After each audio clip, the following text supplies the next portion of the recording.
Hi, and welcome to another episode of Cliff on Climbing on Cliffs. Today, we're going to discuss anchor physics.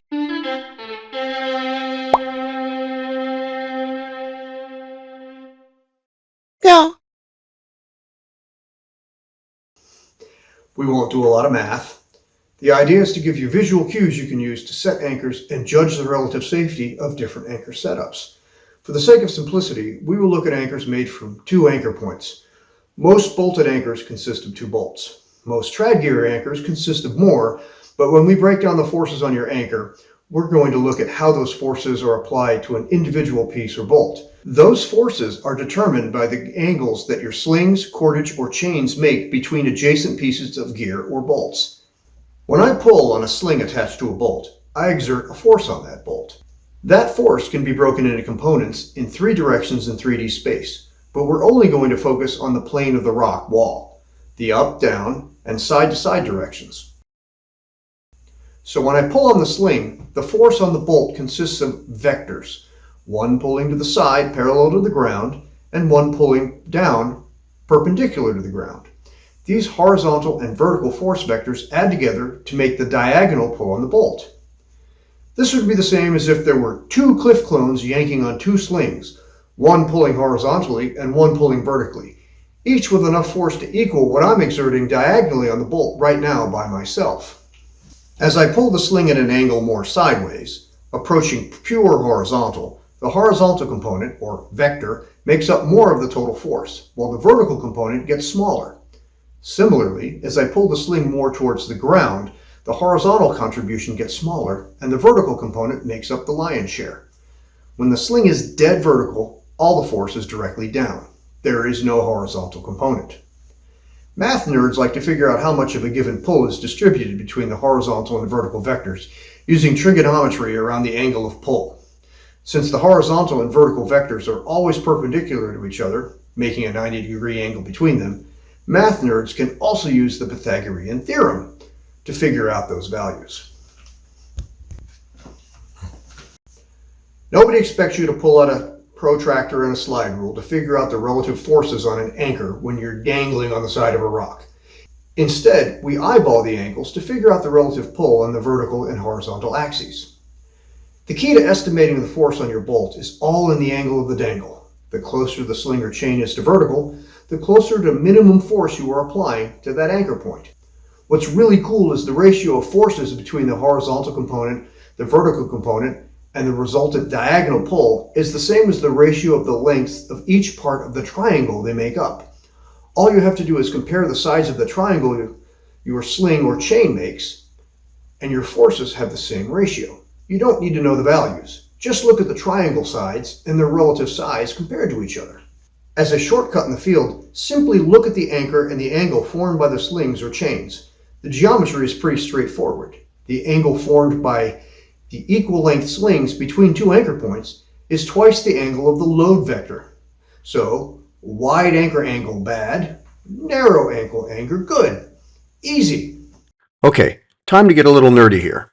Let's walk through how to eyeball the force vectors on your anchor.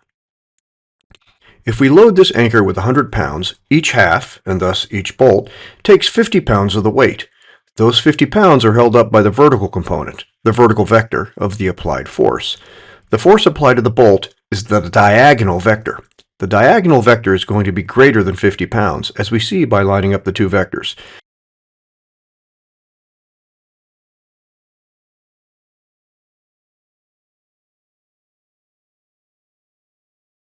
If we compare the horizontal vector to the vertical vector, we feel pretty good that the vertical one is taking more weight, or more force, than the horizontal. The vertical one is greater than the horizontal. More of the force applied to the bolt is actually holding up the weight. We prefer the vertical component to be much larger than the horizontal force to minimize the load on the bolt. As we saw, when we widen the angle between the bolts, we increase the force applied to that bolt. Let's clarify one thing here. It's not about widening the distance between the bolts. It's about widening the angle. In this setup, we're about to drill and place 2 anchor bolts. We place them 2 feet apart and put chains on. Then our buddy tells us to move them farther apart, perhaps because one of the bolts is in crumbly rock. So we pull one bolt and re-drill, placing it 3 feet from the other bolt. Now this is important. If we use the same chains, our anchor angle is wider. This increases the load on the bolts. But if we replace the chains with longer ones, we can make the angle narrow again. The bolts are farther apart, but the angle is narrower. We have a lower load on the bolts because the vertical component is bigger than the horizontal one.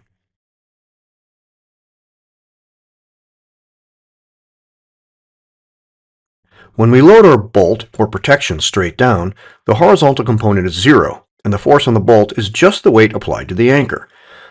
But as the angle widens, the horizontal vector increases relative to the vertical component, magnifying the force on the anchor. As we approach a pure horizontal sling setup between the anchor points, the force is so great the slings or bolts will fail. When setting up your own anchor with trad protection, you don't always have an option of how closely or how far apart you space your pieces. Often they are placed far apart.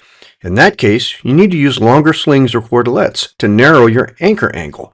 Similarly, longer slings on a bolt anchor will reduce the anchor angle and the force applied to the bolts. Let's look at a typical anchor setup as an example. Say we have 2 bolts 3 feet apart, and we use 2.5 foot long slings, standard shoulder slings made from 5 feet of webbing for about a 5 foot circumference. Our force vector triangle on each bolt is 1.5 feet on the horizontal side, 2 feet on the vertical side, and 2.5 feet on the sling side, where the actual force is applied. This is the hypotenuse of the right triangle, the longest side of the triangle. And this 1.5 by 2 by 2.5 foot triangle is what is known as a 3-4-5 right triangle. It's great for math classes because it neatly demonstrates the Pythagorean theorem using whole numbers. The triangle sides show us the ratio of force that will be in each vector. If we hang a 200-pound climber on the anchor, each side of the setup, each bolt, holds half of the weight, or 100 pounds. The vertical vector is 100 pounds, the horizontal is 75 pounds, and the sling actually pulls on the bolt with 125 pounds of force.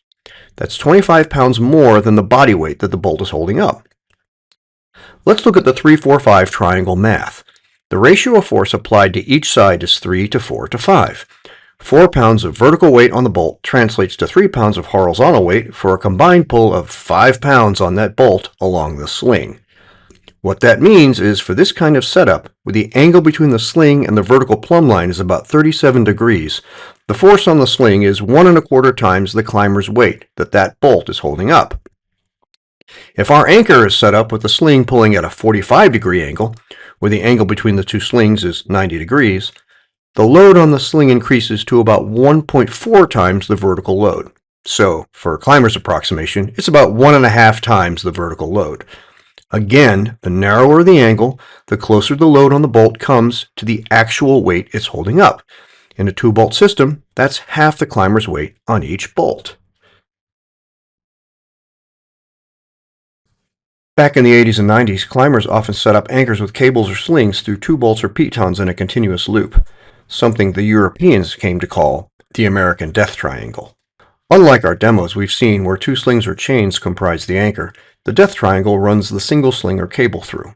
In addition to not being redundant, this setup magnifies the force on the bolts or pitons, not to mention the sling itself. You have the horizontal components from both sides pulling the bolts together as well as contributing to the hanging load. This compounds the load unnecessarily. Don't do this. Use 2 separate slings and double up that rappel ring.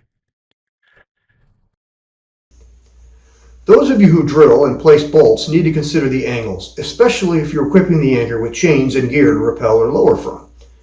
The bolts transfer the force of the load on the anchor into the surrounding rock. Therefore, you want to be sure there is sufficient rock between the bolts so the force can dissipate. Lots of stone and space between the bolts means better load dissipation. However, as we've seen, more horizontal space between the bolts make the angle wider, unless you're using really long chains. It sounds like a catch-22. Fortunately, some enterprising bolters figured out how to put space between the bolts while keeping the anchor angle pretty close to 0. Yep, they space the bolts apart vertically, not horizontally. 2 chains of different length that reach down to the single anchor point. This type of configuration is the safest. It keeps plenty of stone between the drilled anchor points while minimizing the angle between the bolts. Brilliant! One final thought. We've been talking about simple loads on an anchor or anchor point. When we refer to a 200-pound climber hanging on an anchor, that's a static load on a single tether, where the climber is attached directly to the anchor. If the climber falls onto the anchor, the load is dynamic, and that applies more force to the anchor, sometimes several times the climber's actual weight. Furthermore, if the climber is hanging from a top rope, or on lead hanging from an intermediate protection point, the climber is hanging on one end of the rope, while the rope runs over the anchor point down to the belayer, who provides the counterweight. Friction in the system between the anchor and belayer may take some load off the belayer himself, but the overall counterforce on the belayer side of the rope equals the force, or weight, that the climber is applying to his strand. A 200-pound climber therefore pulls 200 pounds on his strand, while the force on the belayer strand is another 200 pounds. The total force on the anchor is 400 pounds. Just bear that in mind when building anchors. They really need to be able to support thousands of pounds, especially when you add in dynamic falls.